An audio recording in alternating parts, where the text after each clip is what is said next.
Un chantier de cette importance dans une ville moyenne, ça ne passe pas inaperçu. Et l'agglomération a pris le parti de le montrer encore plus, de le faire résonner dans toute la ville. Il faut partir du principe que toutes les occasions sont bonnes pour parler du projet. Les visites des écoles, les animations de Noël, les étapes importantes du chantier et même le marché hebdomadaire. Quand on plante un nouvel arbre en ville, on choisit d'en faire un événement et des écoliers assistent à ce moment. La démolition du chapeau de gendarme, ça a été l'occasion d'organiser un événement de grande envergure pour marquer le coup. Pendant 3 jours, des graffeurs, photographes, DJ se sont succédés pour accompagner le public à vivre ce tournant important pour le futur visage de la ville. Un time-lapse, c'est-à-dire un film monté à partir de photos prises toutes les 3 minutes, a été réalisé lors des travaux d'aménagement de la place du Guesclin.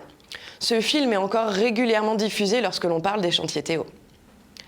Une grande cellule du centre commercial voisin du chantier a été investie à plusieurs reprises par notre projet. L'exposition photo « La ville d'antan et de demain » a réuni le travail des archives municipales, des photographes professionnels, des habitants. Les 50 clichés ont été affichés pendant les fêtes de fin d'année, un moment stratégique pendant lequel le centre commercial accueille des habitants de tout le département et leurs familles qui vivent ailleurs. L'année suivante, c'est une exposition du projet, plus détaillée, qui a pris place. Un endroit accessible à tous, 6 jours sur 7, c'est très précieux comme vecteur d'information. On est aussi allé parler de Théo dans un conteneur, appelé Saint-Brieuc demain, et placé sur le marché hebdomadaire, un temps fort très apprécié des briochins.